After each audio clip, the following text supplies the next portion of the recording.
მინდა გითხრათ, რომ დღეს თქვენ ხართ სტუმრად იმერეთის მხარის ერთ ლამაზ ქალაქ ზესტაფონში, სადაც არის ულამაზესი ორი მუზეუმი.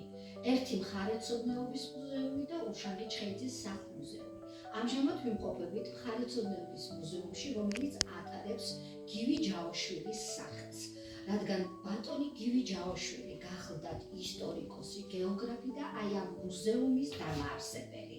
პირველი დამაარსებელი, რომელმაც 1968 წელში ქალაქ ზესტაფონში ჩამოაყალიბა მუზეუმი და შემდეგ 87 წლიდან უკვე ამ შენობაში ვიმყოფებით. თქვენ ხართ პირველ ოთახში, რომელიც შეისწავლის არქეოლოგიის შესახებ მოგვითხრობს და ჩვენთვის მნიშვნელოვანი ეს დარბაზია, საიდანაც მოდის და იწყება ჩვენი ქალაქის ისტორია და პირველი შოროპნის ციხის შესახებ მოგვითხრობს ეს დარბაზი. შოროპნის ციხის დამაარსებელი პირველი დავით ფარნავაზ მეფე გახლდათ. ვინაიდან მცირე ექსკურსს ვაკეთებთ, მნიშვნელოვანია, მაინც თვლით საჭიროდ რომ გითხრათ მნიშვნელოვანი ფაქტები. ძალიან მნიშვნელოვანია ჩვენთვის პირველი რკინიგზის სადგური შოროპანში. აი ეს პირველი რკინიგზის სადგურია, რომელიც ჩვენი სიამაყეა, ძველი ისტორიული შენობაა და სიამაყით მინდა გითხრათ, რომ პირველი ორთქმავალი 1871 წლის 13 აგვისტოს გავიდა შოროპნის მაზრიდან ფოთის მიმართულებით. ეს იყო პირველი ვიწროლიანდაგიანი რკინიგზა, რომელიც გაიხსნა ძალიან დიდი ზარზეიმით. სულ იყო ერთი ორთქმავალი და 4 ვაგონი, რომელიც დაიძრა ურას და ვაშას შეძახილებით ფოთის მიმართულებით, ხოლო ამის შემდგომ მოხდა და ეს არც ერთ დიდ ქალაქში მსგავსი ფაქტი არ მომხდარა, ისეთი როგორიც არის ქუთაისი, ბათუმი, აი ეს მოხდა შოროპანში, რომ პირველი ორთქმავალი შოროპნიდან დაიძრა ფოთის მიმართულებით. ეს ძალიან მნიშვნელოვანი ფაქტია ჩვენი ქალაქისთვის და აი სურათი, აი აქ, რომელიც პირველი ორთქმავალი, აი რომელიც იყო ის პირველი ორთქმავალი შოროპნის სადგურიდან მიმავალი ფოთისაკენ. ამის შემდგომ მოხდა 1872 წელს უკვე ფოთისა და თბილისის შეერთება. მაგრამ მიტომ აღვნიშნე, რამდენად მნიშვნელოვანია, რომ პირველი მატარებელი გავიდა ჩვენი შოროპნის მაზრიდან. ყველა დარბაზი მნიშვნელოვანია, გადმოგცემს ისტორიებს, მაგრამ მინდა აღვნიშნო აი ეს კუთხე, სადაც მნიშვნელოვანია ღვინეები. იმერეთი ზოგადად გამორჩეულია თავისი მევენახეობით და ასევე ჩვენი ქალაქი და რატო?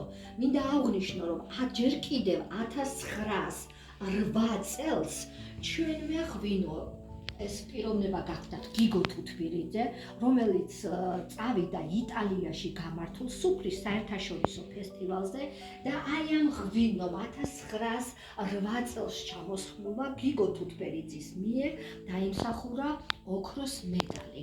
თავის ჯვრის გამოსახულებით, რომლის მულაჟებით ჩვენს მუზეუმში ინახება. და ასევე 1910 წელს დავით მესხიშვილი იყო, მანაც მოიპოვა მხოლოდ ოქროს медаლი დაიმსახურა მისმა ღვინომ, ისიც იყო ბელგიაში, ქალაქ ბელგიაში საერთაშორისო სუფრის ღვინოების ფესტივალზე და მან შემდგომ ვერცხლის медаლი მოიპოვა. ჩვენი ქალაქისთვის მნიშვნელოვანია ფეროს შენადნობდა ქარხანა, რომ მან პირველი შენადნობი გამოუშვა 1933 წლის 30 ოქტომბერს 13 საათზე და 30 წუთზე და ეს პირველი შენადნობი წარმოდგენილია ჩვენს ექსპოზიციაში. აქვე არის წარმოდგენილი პირველი მეტალურგიკალი და თუ როგორ შენდებოდა, როგორ იზრდებოდა და შვენდებოდა ფეროს ქარხანა, იმით რომ პროდუქცია ყოველწლიურად, მისი პროდუქცია, ექსპორტი გადიოდა უამრავ ქვეყანაში. აი აქ არის წარმოდგენილი რუქა, სადაც გადიოდა მისი პროდუქცია და პირველი ლითონის გამოშვება. ეს სურათები, ეს დარბაზი მოგვითხრობს ფეროს შენადნობთა ქარხანას.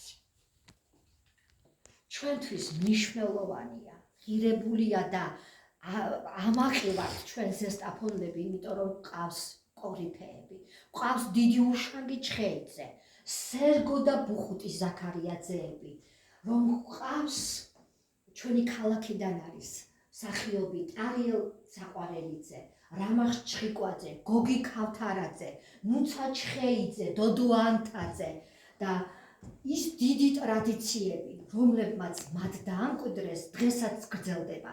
დღესაც გრძელდება ჩვენი უშანგი ჩხეიძის სახელობის სახელმწიფო დრამატულ თეატრში, რომ დღესაც სახელოვნად აგრძელებს ჩვენი თეატრალები ამ მნიშვნელოვან უდიდეს ტრადიციებს.